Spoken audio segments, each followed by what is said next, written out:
Dust choked the Cheyenne railway platform as cruel laughter shattered a young woman's hopes. Stranded, humiliated, and clutching her meager belongings, a heavy-set bride offered a desperate plea. "No one marries a fat girl, sir, but I can cook." A quiet, rugged rancher stepped forward, his reply changing everything. The unforgiving Wyoming sun beat down on the wooden planks of the Cheyenne train depot in the summer of 1884. Heat waves rippled off the iron tracks, carrying the scent of coal smoke, horse sweat, and the bitter dust of the frontier. Standing near a towering stack of freight was Abigail Higgins. She was 24 years old, orphaned, entirely alone, and acutely aware of the heavy woolen dress clinging uncomfortably to her robust frame. Abigail was a large woman. She possessed a softness that the harsh Victorian era openly scorned, with broad shoulders, wide hips, and a fullness to her cheeks that no tightly laced corset could ever disguise. In the bustling bakeries of Chicago, her size had been a testament to her family's trade. But out here in the brutal expanse of the West, she felt like a target painted in broad daylight. She had traveled over 1,000 miles on a promise, clutching a crumpled advertisement from the matrimonial news and a tin-type photograph of a man she was supposed to marry before sundown.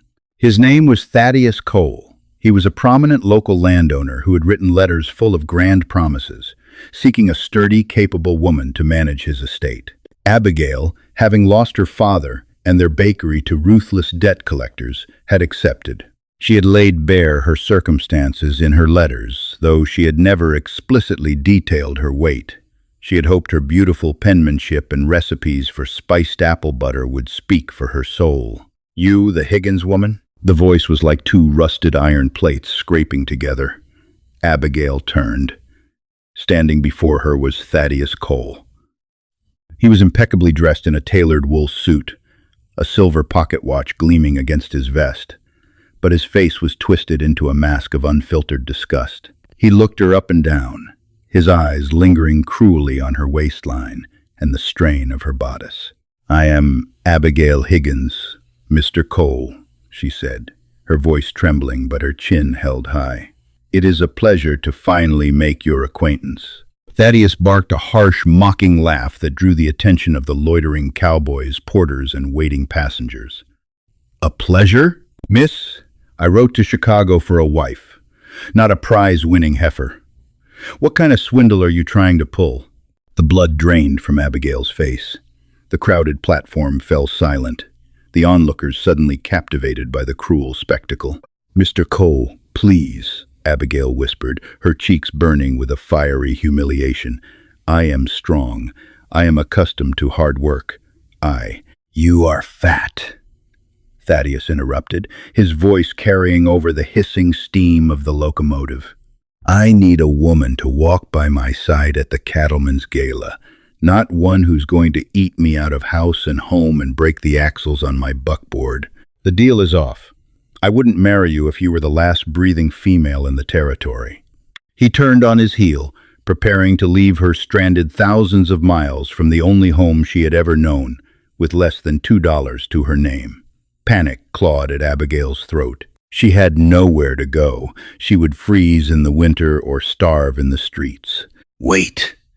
Abigail called out, the desperation cracking her voice. Tears threatened to spill, but she stubbornly blinked them back. She gripped the handle of her worn leather valise. "I know how the world sees me. I know no one marries a fat girl, sir. But I can cook. I can manage an entire kitchen, balance a ledger to the penny, and run a household better than any delicate flower you could buy. Just give me a chance to work for my keep." Thaddeus paused, glancing back over his shoulder with a sneer. "Buy your own ticket back to the slums, piggy." As Thaddeus walked away, a heavy, suffocating silence blanketed the platform. Abigail stood paralyzed, staring at the dusty boots of the strangers murmuring around her. She closed her eyes, preparing for the breakdown that was surely coming. Cole always was a short-sighted, arrogant fool. The voice was a deep, resonant baritone, quiet, but carrying an undeniable authority.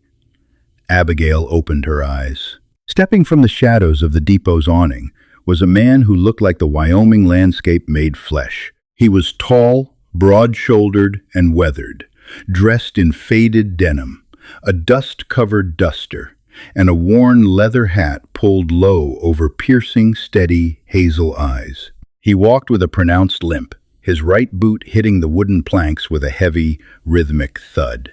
The crowd parted for him instinctively. This was Josiah Montgomery. Josiah stopped a few feet from Abigail and removed his hat, revealing thick, dark hair. He didn't look at her with pity, nor did he examine her body with the cruel scrutiny of Thaddeus Cole. He looked her dead in the eyes. "Miss Higgins, was it?" Josiah asked, his tone respectful.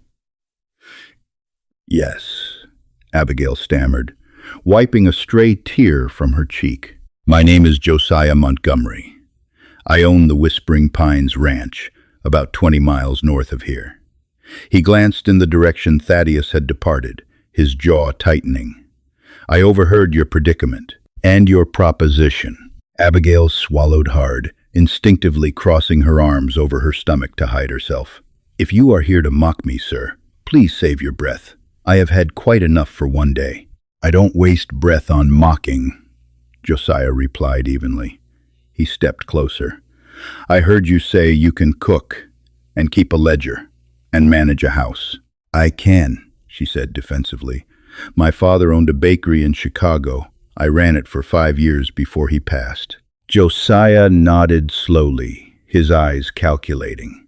"I don't need a porcelain doll to parade around town, Miss Higgins. I have a ranch that is bleeding money. I have a crew of 12 men who are surviving on burnt beans and stale hardtack because my cook up and quit. I need a partner.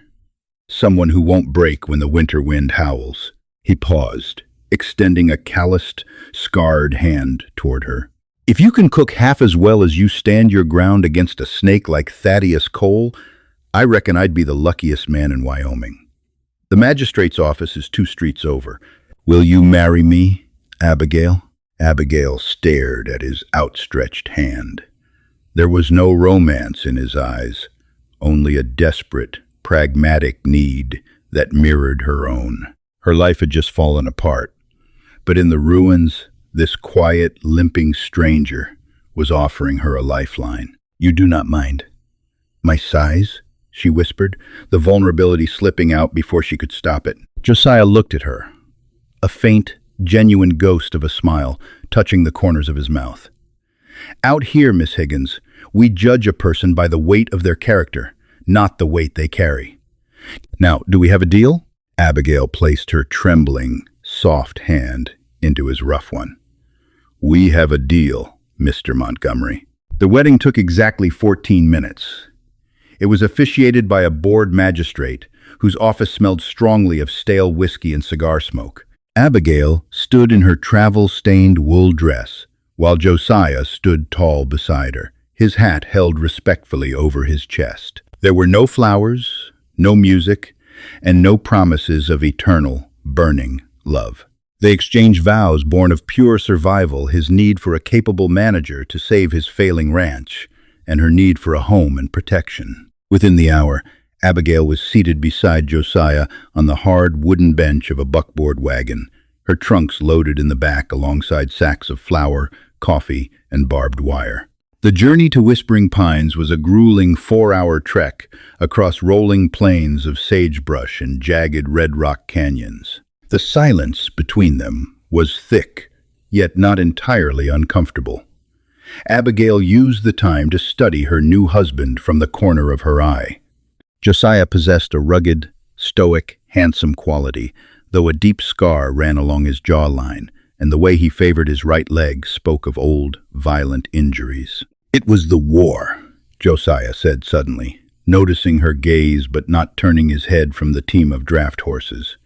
"Shrapnel at Antietam mangles the leg right up. Some days it burns like fire, other days it's just a dull ache." "I am sorry," Abigail said softly. Don't be. It kept me alive while better men died. He snapped the reins. I should warn you about what you're walking into, Abigail. Whispering Pines isn't a grand estate. Since my older brother, Arthur, died last spring in a riding accident, things have gone to hell. Fences get cut in the night. Cattle turn up sick. The men are restless. Thaddeus Cole? Abigail guessed, her mind sharp. Josiah looked at her, a spark of impressed surprise in his hazel eyes. He owns the largest spread in the county. He's been trying to buy my land for 2 years because I have the only deep-water creek for 50 miles. Arthur refused to sell. I refused to sell.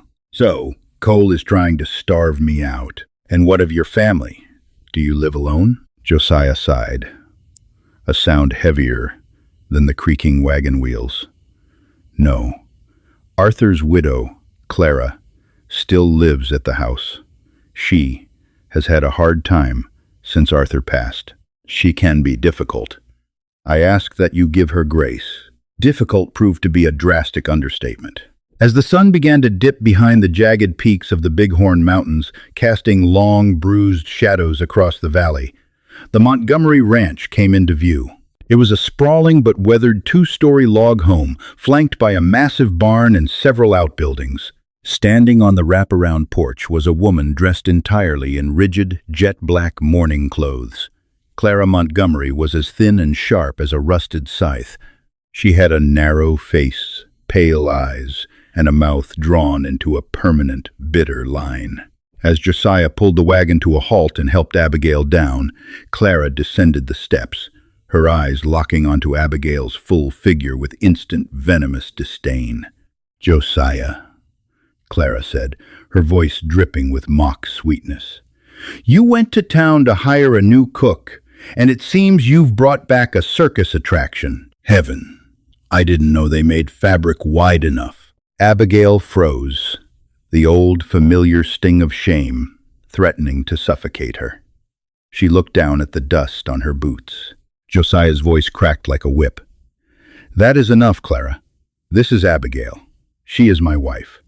You will treat her with the respect due to the lady of this house. Clara recoiled as if physically struck, her pale eyes widening. Your wife? You married this broodmare? After everything Arthur built, you hand the keys to a fat, low-born stranger? She is my wife, Josiah repeated, his tone leaving absolutely no room for debate. Show her inside. Clara shot Abigail a look of pure murder before turning on her heel and marching into the house. Abigail felt a heavy dread settle in her stomach. She had traded the cruel mockery of a stranger for a war zone inside her own home. But as she stepped into the massive, dimly lit kitchen of the ranch house, her fear began to morph into something else. The kitchen was a disaster. Soot-stained stone hearth, unwashed cast-iron skillets were piled high, and the pantry smelled of rotting potatoes and stale grease. This, Abigail thought, rolling up the sleeves of her heavy dress, is a battlefield I know how to command. She didn't unpack her bags. She didn't cry in her new bedroom. Instead, she found an oversized apron, tied it securely around her thick waist, and went to work. For the next 3 hours, Abigail moved with a surprising, graceful speed that defied her size. She scrubbed the cast iron with sand and salt. She kneaded a massive batch of dough using yeast she found in the cellar, her strong arms working the flour until it was perfectly smooth. She found salted pork, dried apples, and a cellar full of root vegetables, and began to create magic. When the dinner bell rang at sundown, 12 exhausted, dirt-covered ranch hands trudged toward the main house, expecting the usual boiled beans and tough jerky. Among them were Old Cookie, the former cook who had lost an eye and his sense of taste to a campfire accident, and young Billy, a teenager with an insatiable appetite. They stopped dead in their tracks at the threshold of the dining room. The long wooden table was groaning under the weight of the feast. There were steaming platters of roasted pork belly, caramelized with brown sugar and apples, massive bowls of mashed potatoes whipped with butter and garlic, rich brown gravy, and towering baskets of fluffy, golden buttermilk biscuits that steamed in the cool evening air. Abigail stood at the head of the table, wiping her hands on her apron, her face flushed from the heat of the stove. "Wash your hands, gentlemen," she said softly. "Dinner is served." The men ate like starving wolves, closing their eyes in sheer ecstasy at the first bite. Young Billy actually wept a little into his biscuit. Josiah sat at the opposite end of the table, watching Abigail. For the first time since she had met him, the hard lines of his face relaxed, and a look of profound, quiet awe settled in his eyes. He raised his coffee cup to her in a silent toast. She had done exactly what she promised. But the victory was short-lived. After dinner, as Abigail was sweeping the hallway near the study, she noticed the door slightly ajar. A single oil lamp cast a flickering shadow on the wall. She heard the rustle of paper, followed by Clara's hushed, urgent whispering. "I told you, Thaddeus. He married her today. Some fat cow from Chicago. Yes, I know it ruins the timeline. But the eastern fence is cut, just like you asked. The herd will wander toward the poisoned creek by morning. You just have the deed ready. He'll be bankrupt by Sunday." Abigail pressed her hand over her mouth, her heart hammering wildly against her ribs. Her public humiliation at the train station had been a stroke of terrible luck, but this was calculated treason. Clara wasn't just a bitter widow. She was an active saboteur working with Thaddeus Cole to destroy Josiah. Abigail backed away slowly into the shadows, the warmth of her kitchen victory evaporating into cold, hard reality. She wasn't just a cook anymore. She was the only thing standing between her new husband and total ruin. Abigail did not scream, nor did she faint. Her life in the brutal meat-packing districts of Chicago had taught her that panic was a luxury the poor could not afford. Instead, she backed silently away from the study door, her mind racing faster than a derailed locomotive. Clara was poisoning the eastern creek. The herd was moving toward it right now. Lifting the heavy skirts of her wool dress, Abigail ran. She hurried up the darkened staircase, her sturdy legs moving with a surprising, quiet swiftness, until she reached the master bedroom at the end of the hall. She threw the door open. Josiah was asleep, his chest rising and falling beneath a patchwork quilt, a loaded revolver resting on the nightstand beside him. "Josiah!" Abigail hissed, shaking his broad shoulder. "Wake up! You must wake up now!" He was awake in a fraction of a second, his hand instinctively flying to the grip of the revolver, his hazel eyes wide and alert. "Abigail, what is it? Are you hurt?" "Not me. The herd," she gasped, catching her breath. "Clara is working with Thaddeus Cole. I just heard her whispering in the study. She had the eastern fence cut. They are driving the cattle toward the poisoned creek so Cole can foreclose on the ranch tomorrow." Josiah stared at her for one agonizing heartbeat. He didn't question her. He didn't ask if she was sure or dismiss her because she was merely a woman of the house. He saw the cold, hard truth in her dark eyes and immediately threw off the covers, grabbing his denim trousers and boots. "The eastern creek is dammed up near the old sulfur pools," Josiah growled, strapping on his gun belt. "If the herd drinks from the stagnant runoff, we'll lose half our head by sunrise. Wake the men. Tell Cookie to ring the alarm bell." Within 10 minutes, the Whispering Pines Ranch was a hive of frantic activity. Lanterns flared in the dark. The 12 hands, fueled by Abigail's heavy, fortifying dinner, saddled their horses with a fierce, loyal urgency. "I am coming with you," Abigail stated, marching into the barn carrying a lantern. She had swapped her restrictive bodice for a heavy canvas work jacket that belonged to the late Arthur. It fit her broad shoulders perfectly. "It's a rough ride, Abigail, and it's pitch black," Josiah warned, swinging into his saddle. "I know how to drive a buckboard," she countered fiercely, her voice echoing in the rafters. "If cattle go down, you will need winch ropes, medicine, and water. I can manage the Clydesdales." Do not leave me behind to wait with that viper in the house." Josiah looked at her, his respect deepening into something fiercely protective. "Hitch the team. Follow my dust." The midnight ride across the Wyoming plains was treacherous. The buckboard rattled and violently shook over sagebrush and hidden prairie dog holes, but Abigail gripped the leather reins with iron strength, her substantial weight anchoring her to the wooden bench. She used her powerful arms to keep the massive draft horses steady, her eyes straining through the moonlight. They reached the eastern boundary just as the wind shifted, carrying the sound of low, distressed lowing. The herd, thirsty and confused, was bottlenecking into a narrow ravine that led directly to the stagnant, tainted pools. "Cut them off!" Josiah roared, firing his revolver into the air. The ranch hands spurred their mounts, galloping desperately to form a human wall between the cattle and the poisoned water. But a dozen men were not enough to turn 500 panicked steers. The lead cattle broke through the line, stampeding blindly toward the deadly creek. Seeing the line break, Abigail did not hesitate.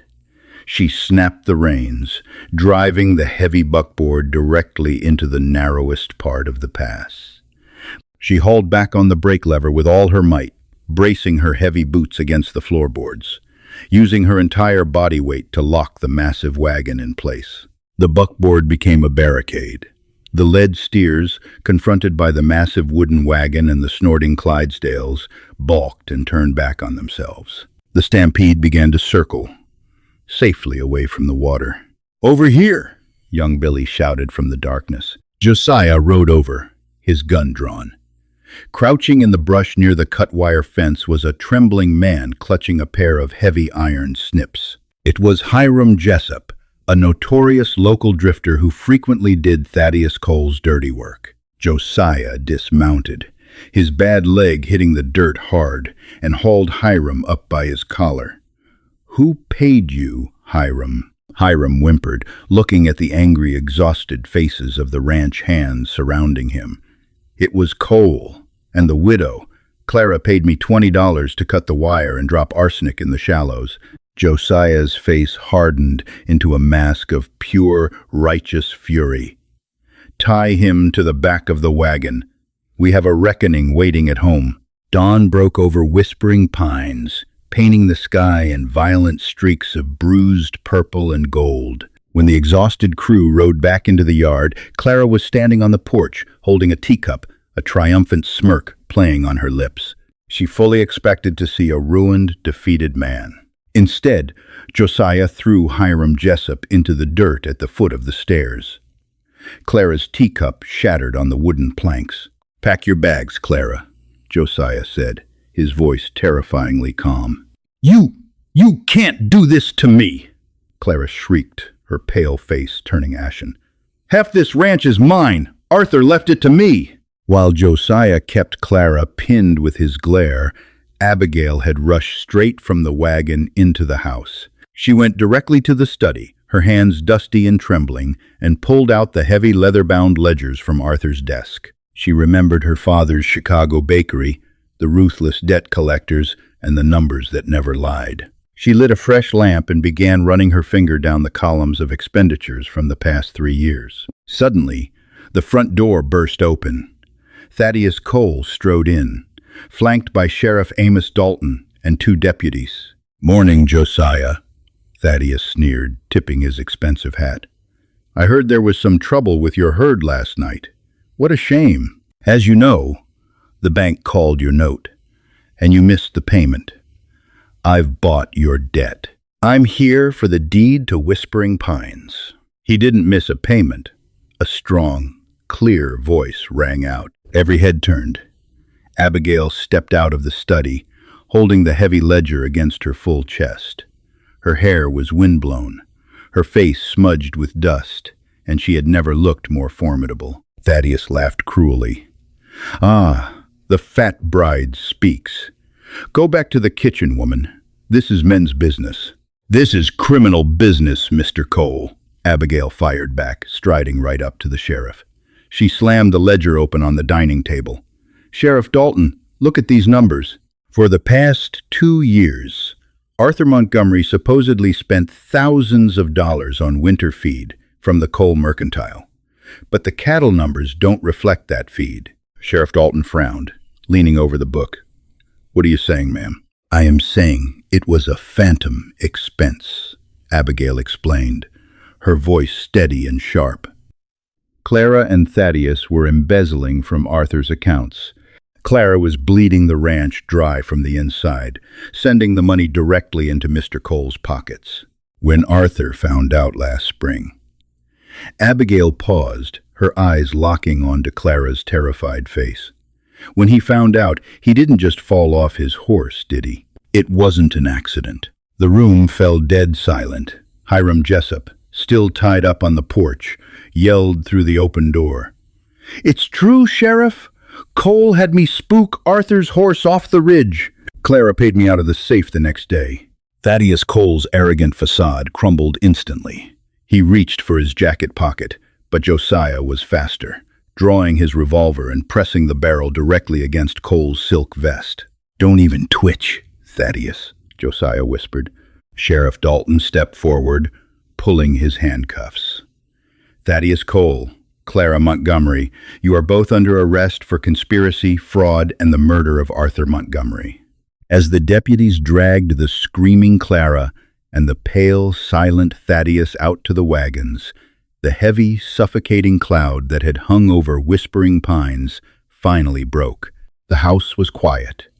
The sun streamed through the kitchen windows, illuminating the dust motes dancing in the air.